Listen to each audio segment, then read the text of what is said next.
This is Mrs. Nearing, and we're going to be going over Thermo Practice Set 5, Part 2. And where we left off is we were talking about how the sign of delta G determines whether a reaction is favorable or not. And so if a reaction has a negative delta G value, it's going to be thermodynamically favorable, meaning it's going to be spontaneous. If it's got a positive delta G, it is not favorable. It will not be spontaneous. So let's take a look at the next couple problems here. So problem number 3, calculate H, S, and G for each reaction. So I have copied in here the section from the equation sheet, which might be useful.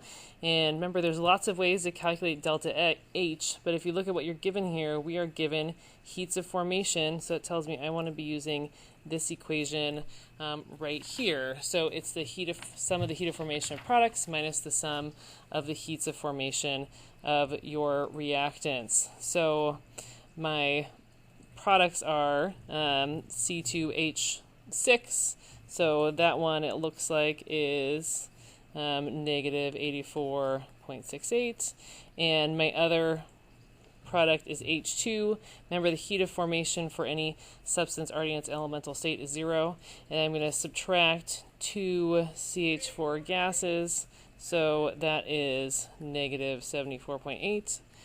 And when I combine that all, I should end up with positive 64.9 kilojoules. So it looks like this is a endothermic reaction. So that gives me my H value. Now let's look at your delta S value. I've got an equation that looks really similar. The S of products minus S of reactants will give me my change in S, my change in entropy.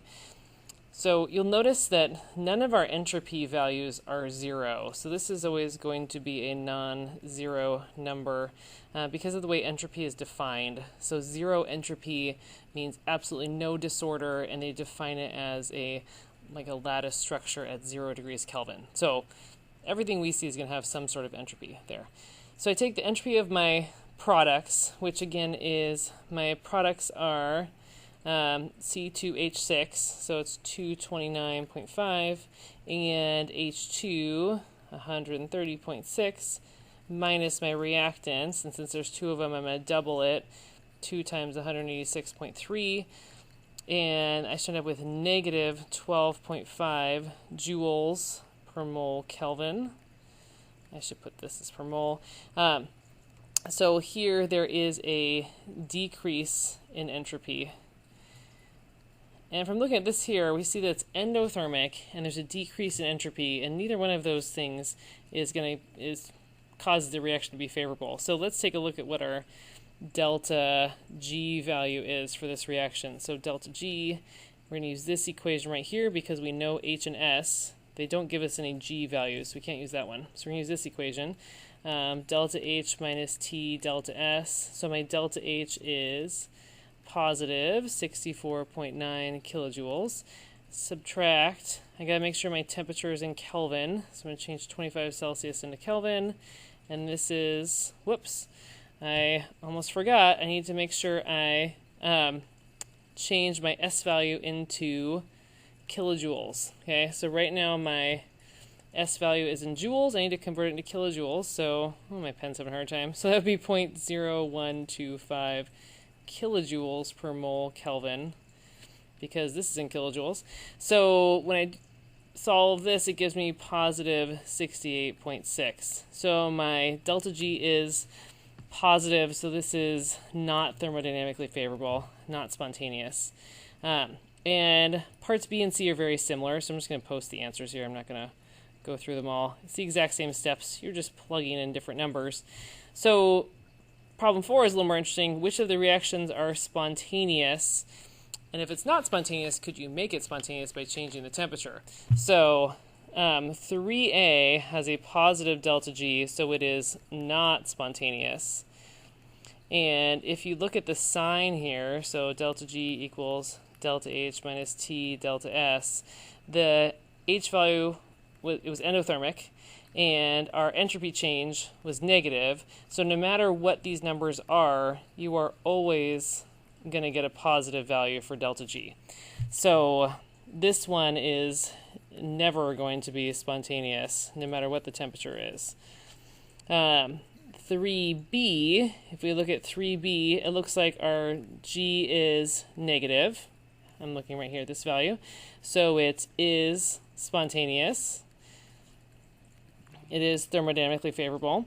And if you look over here, plugging these values into your delta G equation, it looks like our H is negative and our S is positive. So a negative number minus a positive number is always going to be negative. So this reaction is always spontaneous, no matter what the temperature is, whether it's high or low. All right, now let's look at 3C. 3C has a positive delta G, so it is not spontaneous under these conditions. But let's see if it could be spontaneous. So the H value is positive, and the S value is positive. So this one could be negative, depending on the magnitude of these two numbers here, right? So again, it can help to kind of like plug in some numbers just as examples. So like let's plug in 10 and 100. So if this number is 10, this number is 100, I would end up with a positive G value. But if this was 100 and this was 10, I'd end up with a negative G value. I said that backwards. Okay, this would be negative, this would be positive. Okay, so 10 minus 100 is negative 90, 100 minus 10 is positive 90.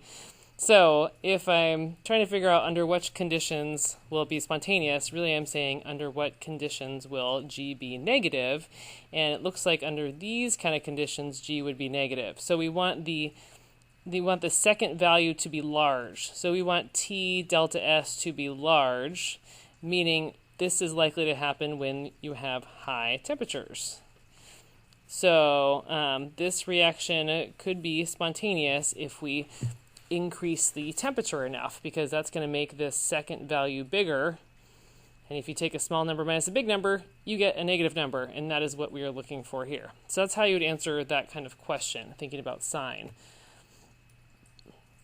All right, let's look at problem 5. Whoops, pages. The calorimetry question. So if you look at 5a, it says calculate the quantity of heat, and we're given some temperature data. So this looks like a job for MCAT. Okay, so this is a calorimetry question. And let's first take a look at what our mass is. So in this scenario, you've got ammonium nitrate mixing together with water. So they all mix together, and that's what we're taking temperature of. So the mass should be the total mass of the water and the ammonium nitrate. Okay, so our mass is going to be the total mass. The specific heat, whoops, I didn't say this in the problem, but we should assume, I'm going to assume the specific heat of the solution is the same as that of water, and I should have stated that in the problem. The temperature change, remember temperature change is final minus initial. The order is important because that will affect your sign, as we will see here. Okay, so when I simplify this a little bit, I end up with this value is 26.25 grams, and I've got my specific heat right here. And then I would recommend writing out your temperature change because it will help you spot sig figs. So notice my temperature change only has 2 sig figs in it, and it's negative because the temperature went down. So my Q value is negative 430 joules. I want to find the enthalpy for the reaction. So if you think about what we're doing here is we were doing some calorimetry, and whenever you're doing calorimetry, you're always, the thermometer is always measuring the surroundings. And it looks like here the surroundings lost energy, okay? The surroundings are losing energy. Where is it going? It must be going somewhere, so it must be going into your reaction. So if the surroundings lost energy, that means the Q of the reaction, it must have gained energy. So that's step 1, is to think about sign, and you're going to need to flip the sign around. And let's convert that into kilojoules. And then I want to convert it to kilojoules per mole. So if you look back at our reaction, here's our reaction. I only have one reactant, so it's easy what I'm going to use moles of. Kind of makes it easier for me. I only have one reactant. So I've got 1.25 grams of ammonium nitrate. I want to figure out how many moles that is. So since it's grams, I'm going to use the molar mass. If it were a solution, I would use the molarity and the volume, right? So This is how many moles of reactant I have. So to find the kilojoules per mole, I'm going to take my kilojoule value and divide it by my mole value, and I end up with, kind of running out of room here, 28 kilojoules per mole. So pay attention to sign, pay attention to make sure you're using the right mass of your solution. All right, and here's a random question for the exam, and it really is a little bit random, but let's talk through it and you'll see how you can kind of figure out the problem based on the info that they give you. So it looks like we've got a mole of aluminum that's at 298 and the melting point's 933. So you want to find the heat needed to purify it by melting it. So basically we're saying the heat required to melt it. So when you are melting something, if you remember, heating curves look kind of like this. So like there's a temperature change part, and then there's like a phase change and a temperature change. So we're trying to figure out how much energy it takes to get from here to here. So we've got the temperature change part you can calculate using MCAT, and the phase change part we can use something else. Let's get to that. Let's do this part first.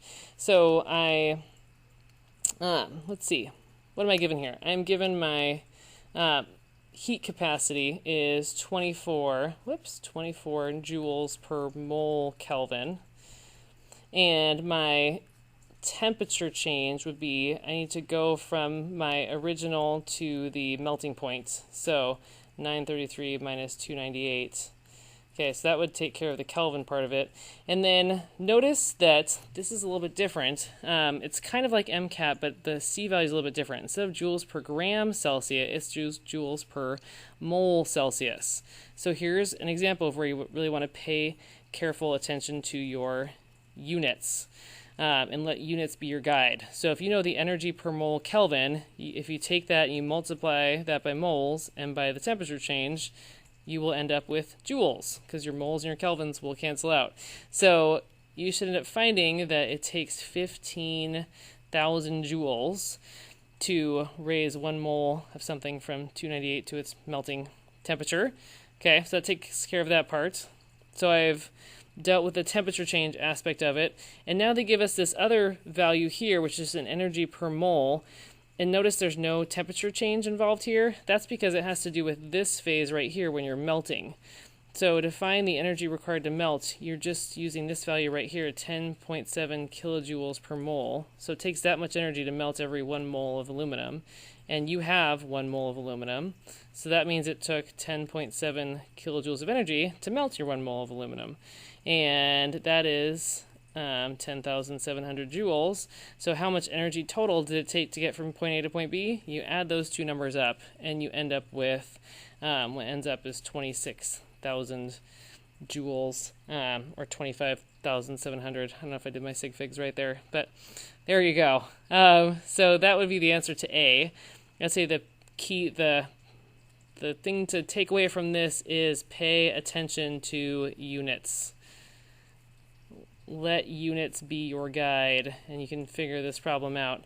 And then this problem, B, is looking at, it's kind of getting at the whole kilojoule per mole reaction concept here.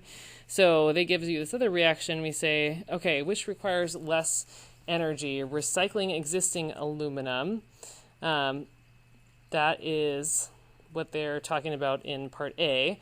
Or extracting aluminum from aluminum oxide, and this reaction is given right here. So this reaction tells us that it takes this much energy per mole of reaction, and notice this reaction involves 2 moles of aluminum. So what I want to do is, let's write this out. So it takes 1,675 kilojoules per every mole of reaction, and I know that 1 mole of reaction, that's like this thing right here, generates 2 moles of aluminum. So I can convert this moles of reaction to energy per moles reaction to energy per moles aluminum by just dividing that by 2. So it takes 837.5 kilojoules per mole aluminum. So which one takes less energy? Well, it looks like A is taking less energy, right? So A, I'll rewrite this one in kilojoules, was 26 kilojoules. So recycling requires less energy than it would to extract aluminum from aluminum oxide. So again, 2015 exam, just kind of like different variations of the heat concept. You can apply it in different ways. So stop by, email me, ask if you have questions.